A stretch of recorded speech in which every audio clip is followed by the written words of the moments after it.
All right, hello. How's the day been? Good? All right, you ready for one more? This is one you've been waiting for, I promise. I'm gonna let you into the real secrets about how to break the chains of the industrial mindset that we've heard about today. We're gonna talk about how to implant service dominant logic in all your collaborators and break down all those silos. How about that? You ready?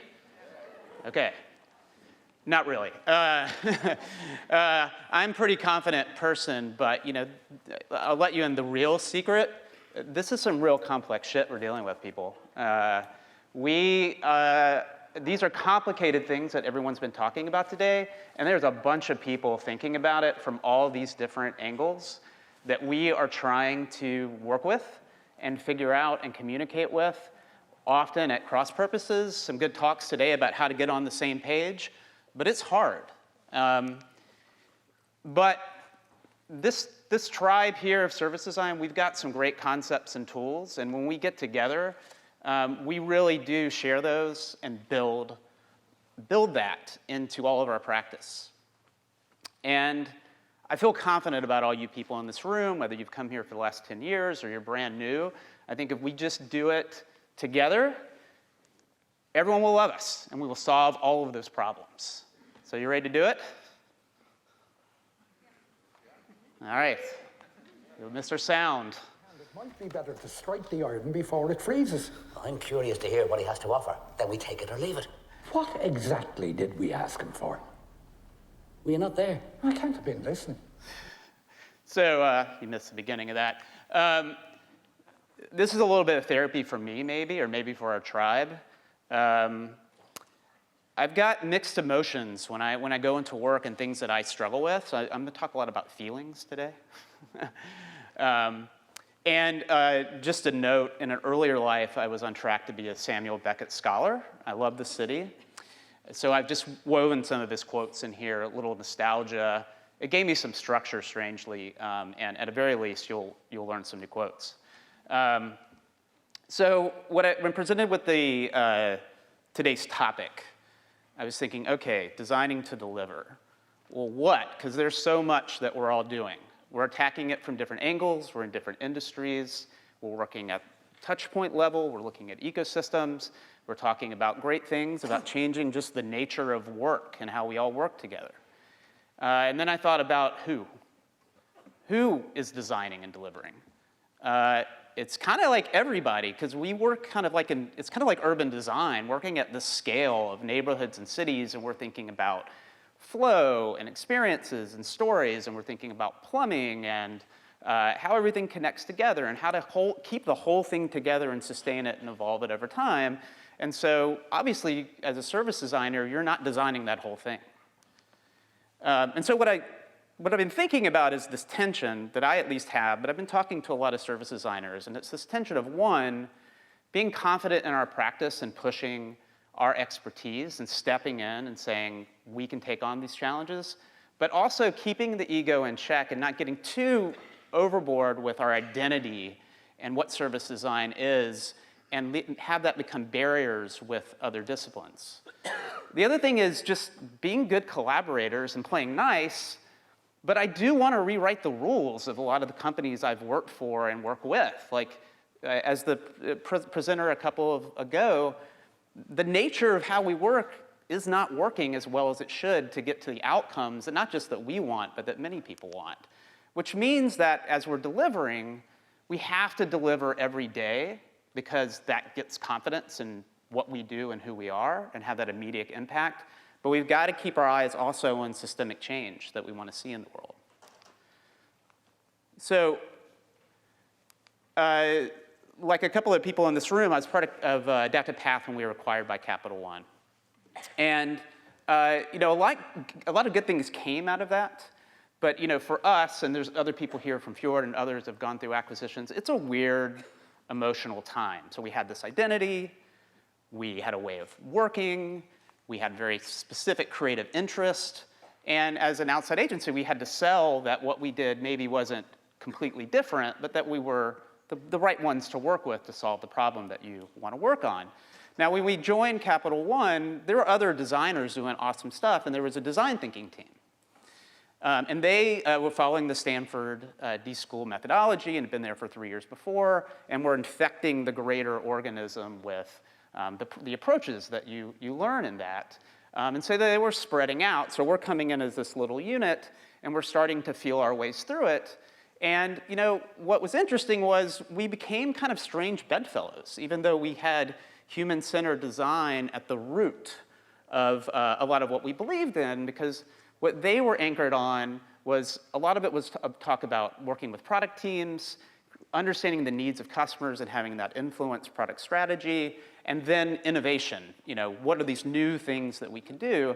And we were taking a kind of a broader approach of looking at service and systems and ecosystems, and also looking at all people and how can everybody, their needs and values be met.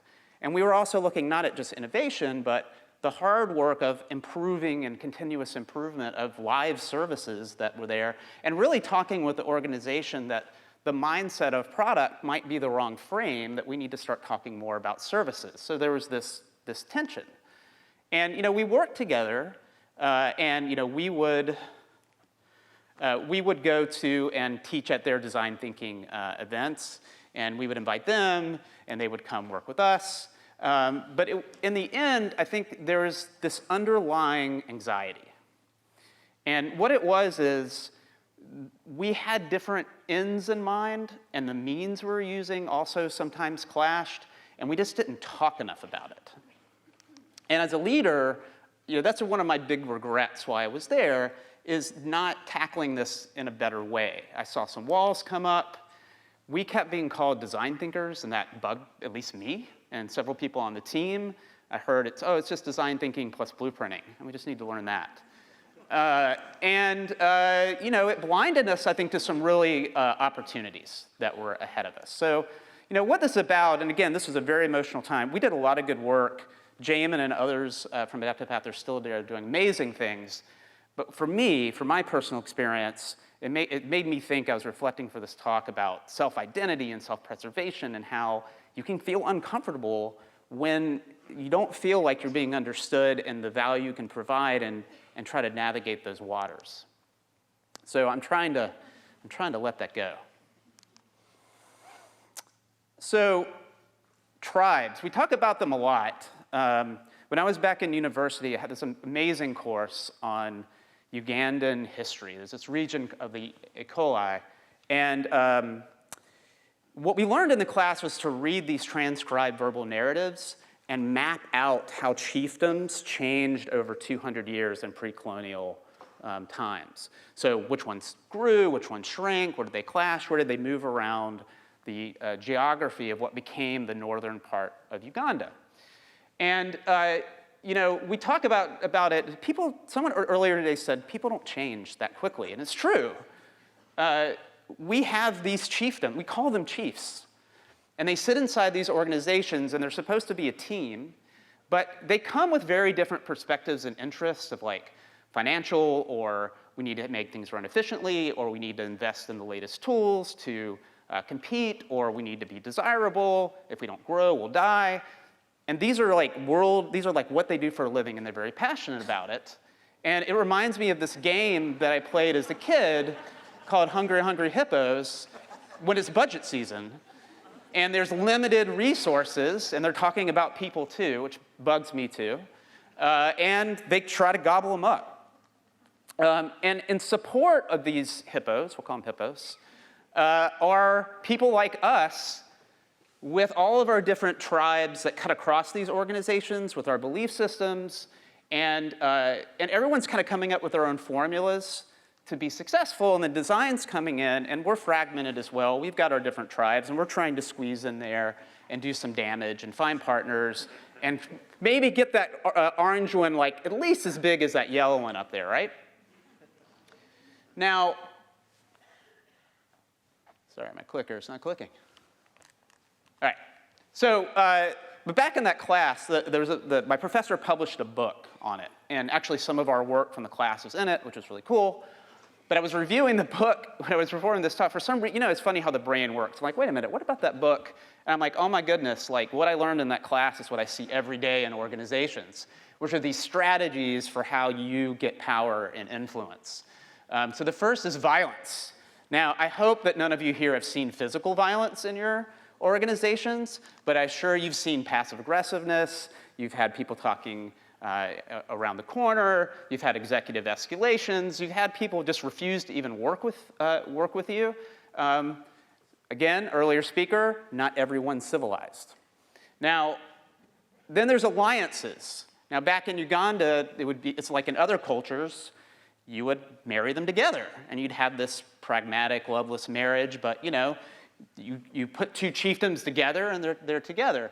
So, years ago, when Agile was sweeping through organizations, designers felt like they were in these shotgun marriages. It's getting better. I love the case study earlier of Agile and CX, but again, this was pretty traumatic. And it wasn't just designers. Like suddenly, hey, we need product owners. What do you do? And then there's rainmaking. So, in Uganda, it would be literally like, hey, there's a drought. You know what we're doing over here? We're going to make some rain. Why don't you come over to our chiefdom? And of course, we're guilty of this. We got to sell ourselves and our value, right? So, like, look, lean. We're gonna make things cheaper. We're gonna reduce waste. Agile will make things faster and predictably get to market. In design, we talk about lifetime value, and how you really connect with people. Then there's generosity, luring people into the tribe with a gift of wealth, a la Jamin Hegeman, who is giving away service design down in Dallas, Texas, and trying to convert people into using the tools, and therefore at least being, extension of the service design tribe. Then there's rituals and idols. When you have two chiefdoms together, what's really important is if you're the one who's being absorbed, we got to get rid of what you talk about and what you do. You got to jump on to how we see the world and the things we do, because that shapes reality. So name your approach, right? Scrum and scrums. Now we're doing this. What are we doing now? We're doing some conference room pilots. That's what we do now. Oh, wait, are you going to that service design workshop? Yeah, I guess we're doing that now. Like, these new rituals come in and reshape how we work together. And often most people are reacting to this, right? When like there's one group and they're like, here we go, we're doing this now. And then there's adopting language. Now, this is kind of a defensive technique. I hate this word. This is a defensive technique of when you start to see someone getting power, and this is the new things, like, okay, maybe if we start using the words, they'll see us as part of that chiefdom. So now we have design sprints, right? So it's like you react to this change and say, okay, what can we do with that? We need to stay relevant. So there's nothing new under the sun. People change very slowly. We're not as, well, I don't know. I hope we're not as violent as we used to be. But this is what we're dealing with. And this may seem overly pragmatic or even pessimistic, and I'm pretty much an optimist, but I do believe people change slowly, and we just need to just go ahead and lean harder into this reality. Which brings us to us. What's important when we get together, it's like 800 people here, oh my goodness, is we're all living in different lands with these different landscapes of in some places it's one service designer, and some you're dreaming of having, and others you've got 55 service designers doing their thing. And in preparing for this, I talked to a lot of service designers around the world. I think there's a couple in the room. And here's some of the things that I heard as we're trying to carve out our little space. There's still a lot of people struggling for identity and understanding how service design fits with everything else. And it often is one of the later things into the puzzle. And so what that means is you got to shift other things around, and that's hard. Or you have design teams that I talk to, leaders that they've done lots of different types of design, and they're trying to extend into service design, and having that evolve is hard. The other thing when I talk to a lot of people is remembering we're kind of all on our different trajectories and at different points. So some people I talk to are like, I can't even do it yet, right? I'm running into obstacles. I say like, hey, I read in this book about service blueprinting, I want to try that out. And it's like, look, we don't have any time for that. That's risky. Like, we got to keep moving. We got to keep moving. I'm not sure why we would want to do that. And then you have people, I talked to people who had had some really good success, like great projects, making momentum, and they're thinking about like, how do we start to move this out to other parts of the organization? And they have good design leadership, and they're kind of like, let's go out and take some of these early victories and do more. And what they are running into is, especially in medium to large size companies, but there's so many different pockets. I read this study of a healthcare company in, I think it was in the Netherlands or Denmark, like 20 or 30 years ago. But anyway, they studied the culture and they found 131 subcultures in a 3,200 person company. So you just have to keep explaining again and again, what are we trying to do? And people are running into obstacles and trying to get to scale. And for those who really feel like they've climbed that mountain and have really got a lot of people on board, especially in like the envisionment of services and doing strategy, they're not hitting all the people that are actually delivering the service. And you know, we heard today about this changing the ratio of like designers to developers, but in service design, developers are just one group. There are so many other groups where we are very much outnumbered, and there's sometimes very little interaction. I mean, how often do you talk to the legal team, or who's writing policies, or spend deep time down in operations, or go out, and if you have an organization that has people out in the field, to spend a lot of time out in the field and trying to, if you've ever tried to do something transformational, and the team from Adidas knows this, to work your way through everybody takes a lot of time. And the thing to remember is, as we know from the position we're in, we're often uncomfortable of like, why are you asking, why is this valuable? Let me just show you. When we get people to do it our way, they're feeling the same way. Am I losing? Wait, I thought we did this. This seems kind of like the thing we do. Or what's really, wait a minute, how does this impact me? And people don't, people change slowly. They don't like change. So they're having these emotional things too. And it's important to remember we're all just people. And what can happen is you get flare-ups. So when I talk to people, and I've seen this myself, you get a little flare-up in a meeting of like, I don't know. I don't think we should do it that way. Why are we doing that again? And you feel like you're making some progress, and there gets to be a little bit of tension between these different belief systems and tools we use, and we're having trouble communicating. And in its worst examples, I'm sure you've seen this happen, where you get all-out wars where like whole parts of a company stop working with another part of the company. So what all of this leads to is, we talk a lot about collaboration in companies. I don't think we're that good at it yet. Because what I see is often, there's a lot of good things that happen, but what happens in these little clashes is slowly you get damaged trust. You get a lot of duplication of activities where if you really merged how we do things and you do things better, you can reduce some waste and have more time to do the harder things that we need to do, or new things, which means there's a lot of opportunities, and I think it's overall just slows our progress. So I don't have an answer to that. It's a conundrum, because we are competing. Like, we had a lot of great talks today about this thing we really believe in, and what makes good services and what it takes to do that, and the organizations we want to work in. And we are competing for mind share and support and attention, trying to carve that out individually, as teams in different organizations. And if we really believe in those things, we are competing, but you know, there's how you compete. And we are looking for converts, and this conference keeps growing, so we must be doing something right.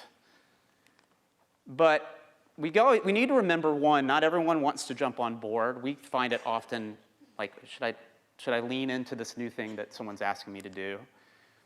And we also always need to remember, we don't have all the answers. Like, we are just starting to figure a lot of this stuff out, and then you come to a conference like this, and it's like, look, now there's this even more complex thing we need to figure out. But we do have some of the concepts and tools, and I think we're on the right track. We just need to remember and lean into like, all right, so does everyone else. So what does that mean? So, like I said, I don't know if I have answers yet, but I'm thinking about it. And I've been thinking about just the concept of competitive collaboration. So, I teach this when I teach strategy, and, it's basically that, if you go back a few decades ago, competition was vertical industries, and you kind of box it out with your competitors. And then in the 90s, there started to be more thinking about, oh, wait a minute, these are really more ecosystems, and sometimes some of the things you thought weren't competitors are really competing with them, and sometimes the people you compete with, they're actually becoming a collaborator in a different space. And the good example of this is Samsung and Apple. Like, they compete in all these different categories, but Samsung's making $100 off of every iPhone X through their collaboration of what goes inside of that phone, and the way they keep getting slimmer and having better screens and all those things is they actually work together sometimes. Now, when I'm reading through this, like catching back up on the literature and thinking a lot about this, like a lot of issues that come into this or things we see in just any type of collaboration. So one is how you approach it. Like, are you really going in to be collaborative, or are you really putting your interests first and kind of waiting to see what they do first? Both parties or more can suddenly have a little bit of risk aversion of how much they're sharing, because a lot of this happens in research. So how much are we sharing? How much am I going to benefit for this compared to them? And then a lot of these competitive collaborations, they kind of stop in very basic points of cost cutting and figuring out some more ways to create efficiencies for one another, but they never really go in that deep end about truly expanding new strategies and products and services, or new ideas, or at its best, like, you're really co-creating. Like, that's the model, is that you hope to move from kind of figuring out how to help each one out a little bit to really having this very powerful co-creative relationship that unlocks some sort of new value for both parties. Now, what gets some of these going are common threats. Like, if you've seen any movie where there's an asteroid about to hit the Earth, and every country on the planet suddenly is banding together to stop it. And so in Amsterdam, there's the Alliance for Responsible Denim, where you have denim manufacturers that compete, but they work together for sustainability reasons. So, like, how can we reduce pollution in the manufacture of jeans? The other one is when the competitors feel that there's a space that they're not competing in yet. So these are pre-emergent spaces, and you see this a lot in medicine, for example, and like open innovation alliances and things like that, where there's some wicked thing that no one's really solved yet. There's no leading company that's kind of leading in that space. So they pool their resources, often across public and private, to do research together. And then people are making different bets of why they're doing that. So, for for-profit companies, through that collaboration, at some point, they're hoping to unlock some sort of profit. So in thinking more about this, I came across this grid, and it clicked a few things in my mind, and hopefully it'll help you. So this is from the Network of Business Sustainability. They were involved in the Denim Alliance. And what they did is they studied all of these competitor collaborations, and not all of them, but many of them. And they came up with this little framework. So the one axis is what is the real orientation of the people working together, competitors trying to collaborate? Are they really trying to be cooperative, or are they holding back and still being competitive? And then the other is how formal is how they work together. Is it kind of loose and organic, or are there a lot of rules? And within that, they found these patterns. And so I thought I'd walk through these and kind of apply them to some things that I've been seeing and apply them to our world. So one are idealists. So idealists are all in, or at least leaning towards being cooperative. And they feel there's some urgency to do something with the people they need to collaborate with. But they don't really have any firm rules of how they're doing it. So they're kind of feeling their way through it. So I had this client that I've been helping the design team work better with the process design team, so getting service design and lean. And They affectionately call each other peanut butter and jelly, the two leaders, to signal to everybody that we go together and we want to really collaborate and signal to the people that that's what they're doing. And so on some projects, we tried this out, and it definitely is this idealist category right now where they have some common objectives of what they want to do, but they're not yet willing to like completely crack open the methodologies and start to create new ways of working and spread it out through the entire organization, but they're experimenting. Then there's enthusiasts, which is also leaning towards being collaborative, but you have to, it has rules, right? And to me, and a lot of the talks we had today, like the one from Adidas, like I do think you need to mature, like a lot of these collaborations with teams that normally, like how are we gonna get those two things to go together? You need to create more formal structures. And so I'm pretty, whenever I'm working with companies, like I was working in England with part of Capital One, and they would say like, we're here to add service design to the mix. I'm like, oh great, like now you're gonna show us what we should have been doing. I'm like, no. We gotta find some third way. Like there's a lot of awesome stuff you're doing. You know, you're starting to use agile to get better organized on how you deliver. You are great at analytics. You're improving your ability to measure things. Like we just got to get this into the mix and figure out what that new way is. And everyone was really enthusiastic about that.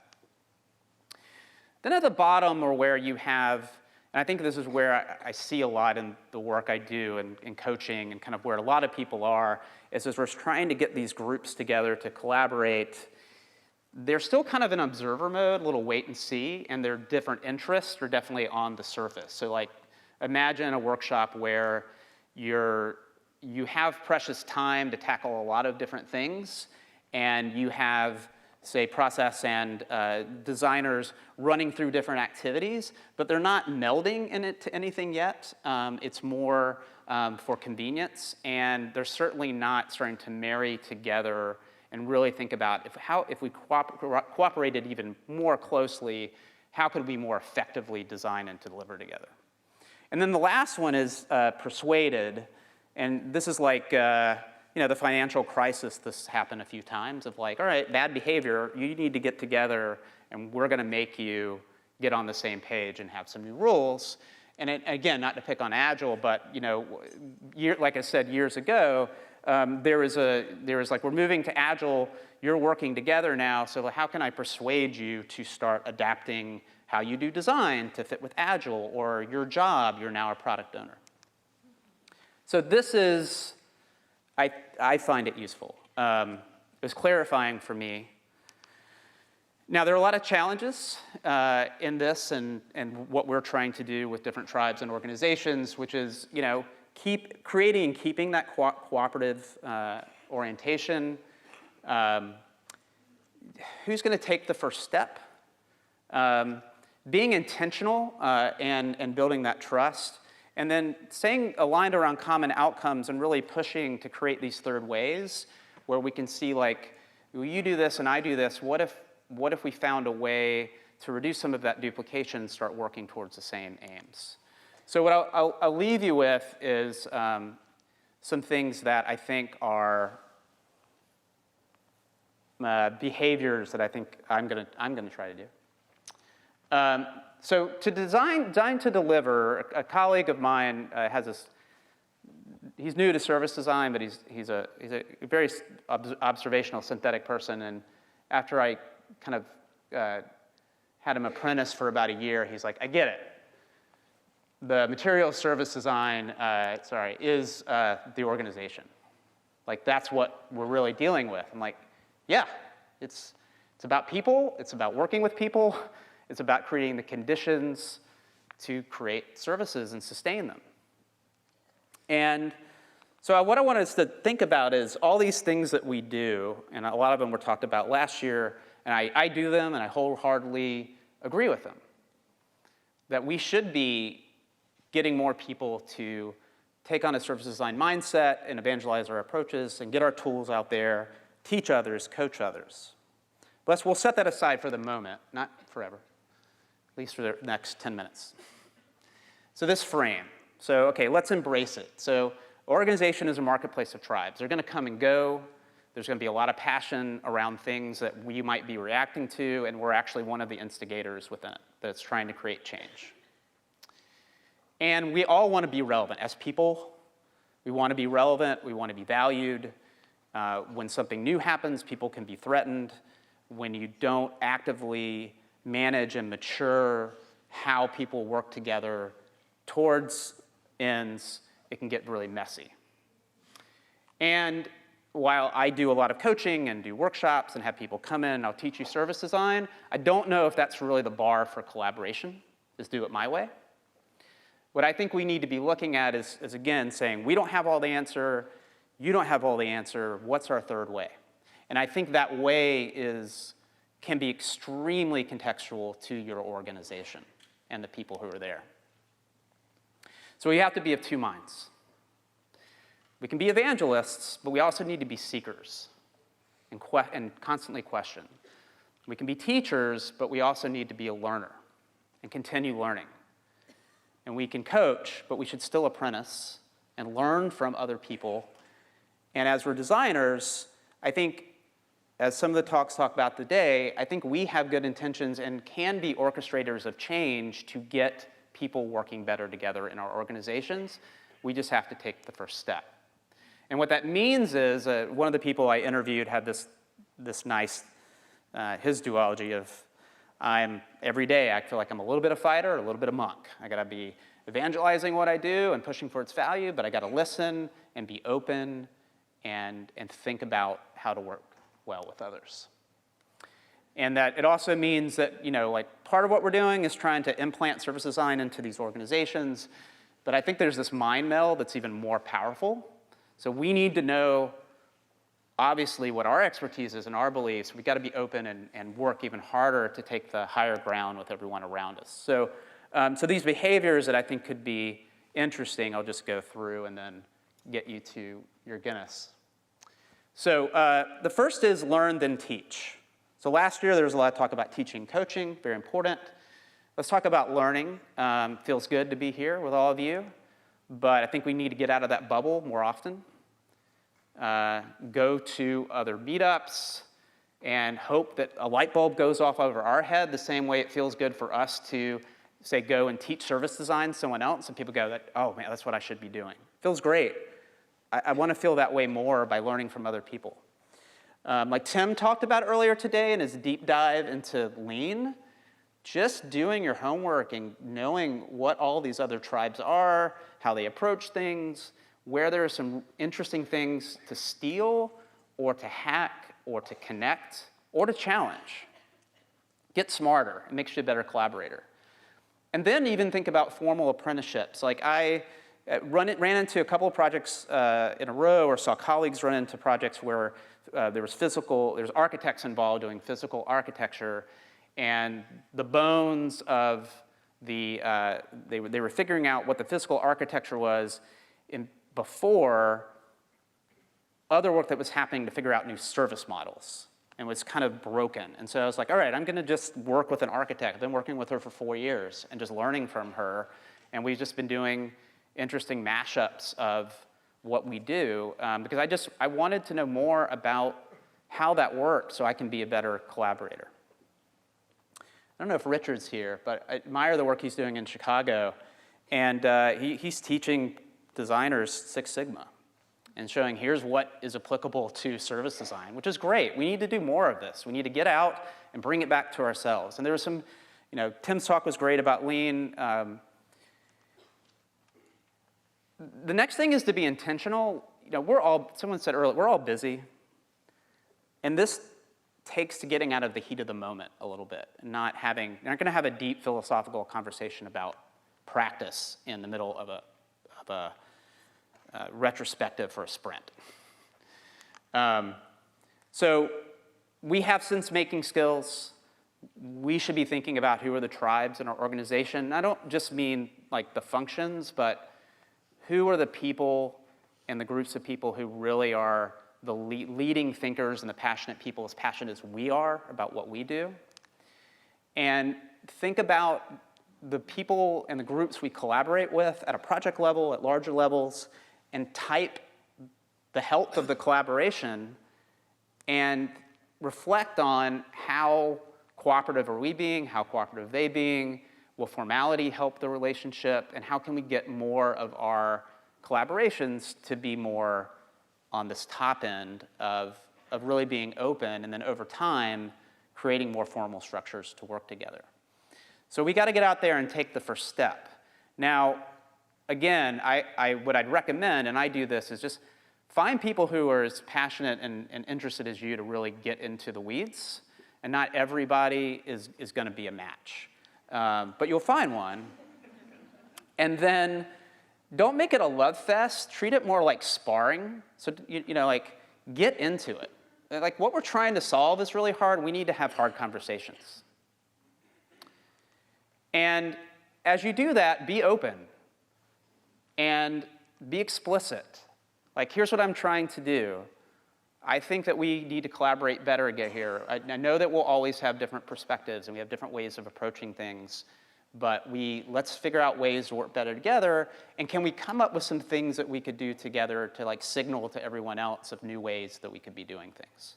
And these don't have to be, there's these formal transformation efforts like the Adidas one, which are great, but it can also start from the ground up. We kind of have to attack it from all different angles. And one of the biggest barriers I was talking about earlier is language. So some words that I keep thinking about, I could have kept going on this, but the first one is value. This has come up a lot today. It's like, what do we mean when we say the word value? When I've worked with lean folks, there's this saying in their tribe, which is value is what a person is willing to pay for. And I'm like, it's more nuanced than that. I don't know. That seems like a very simplified way to think about it. So when I'm working with companies, what we're trying to do is create more explicit frameworks for value, both in the value that is trying to be delivered through the service and making sure that everyone's work is working off the same definition, but also value of how we work together and the things that we do, and looking at how do we work better together. I think I saw Paul earlier today, Paul Moran. Hey. I had a good chat with him. He talked about adopting language, which is one of the techniques I shared earlier. Just learning about the 7 or sometimes it's 8 forms of waste from lean, and talking to lean or process designers and saying, so I think maybe what we have an opportunity here is to reduce this waste. And it's like, oh, okay, we're making a connection here. And that's an offer. And that's showing that by being able to communicate better together and use some of the same language, you can start to identify better ways to collaborate.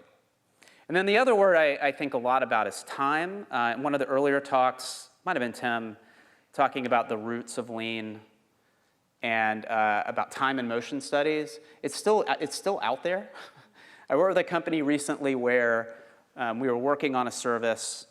It was a new service for them, and actually it had been created and it kind of went off the rails in the pilot, so they brought me in to help reshape it. And as we're doing the work, a guy walks by the room we're in and says, hey, what are you doing? I'm like, oh, we're working on this thing.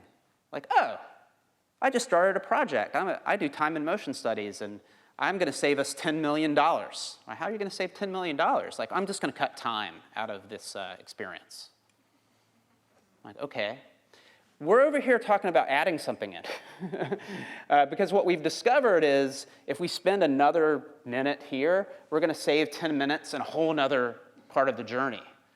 And so talking about time, talking about like, we need to have a more balanced view of this, and saying like, it's not always about cutting, it's not always about adding, it's not always about delight, it's not always about efficiency, it's about all those things.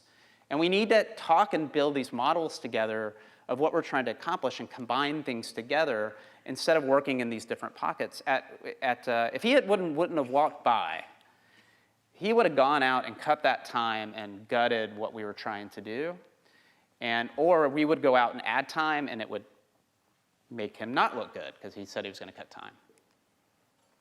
So lastly, I think we need to go on missions with our competitors, these other tribes. And again, this can be within a project, but I think this is meta work. I think this has to happen outside of the heat. So So one is like, by taking the first step, we can make offers. So we know that there are people within the organization that they get up every morning like, how can we make things more efficient? How can we reduce costs? So I say, we go to them and say, we want to help you do that. And by making that offer, it shows that, oh, wait a minute, there's a mental model out there that we don't think of that, and we do. But it starts to hopefully create this dialogue where then we can start to look at the tools we use. So again, Tim, I was like so happy his talk. There's so many similarities and things we're thinking about. Like value stream mapping is very valuable. I'd love to hack it and not just connect it to our tools, but like think about new tools where we're not just doing value stream mapping to show how lean and efficient we can make it, but have a more balance of value. So like, here's how we would construct this service in order to show where value will be created, and if it's existing service, maybe where we're making improvements and starting to reduce some of the waste in it, and do that together. And it might not be a value stream map, it might not be a model, it might not be a service blueprint, it might be something completely new. And the other thing is, I talked to some designers who had good experiences of just getting in a room with a team that kind of approaches something differently. So one person I talked to was doing service design and met with the brand team, and they're a completely different approach to thinking about moments and creating value and with emotions they wanted to create and kind of how they go about creating a brand strategy. And so they got in a room and just unpacked it. And started to find where they were doing something similar and something's different. And at a minimum, what you can do is start to figure out how can we work in parallel better and make connections, but then of course what you can start to do is really harmonize it and to find third ways of working. And there's a lot of speakers today that talked about that. I think as a group, we've got our skin in the game. We've got a lot of awesome people. I think we just need to continue to lean in and be open of finding those third ways and taking being the model for collaboration. So what I encourage all of you to do is, when you go home, is be confident in what you do, but just make sure that you're being open to everyone else and you're not service design for service design's sake. We can all go there in our darkest moments, I think. And be a great collaborator, play nice, but don't give up on rewriting the rules. And in fact, take these people that normally you don't see eye to eye with and see if you can work together to write those new rules together. And as the theme of the conference, keep making impact every day. That's how you get support. That's how you get investment. That's how you get mind share. And then cash that in for the systemic change we want to see in the organizations and the services that we want to see in the world. And with that, hopefully Guinness. Thank you.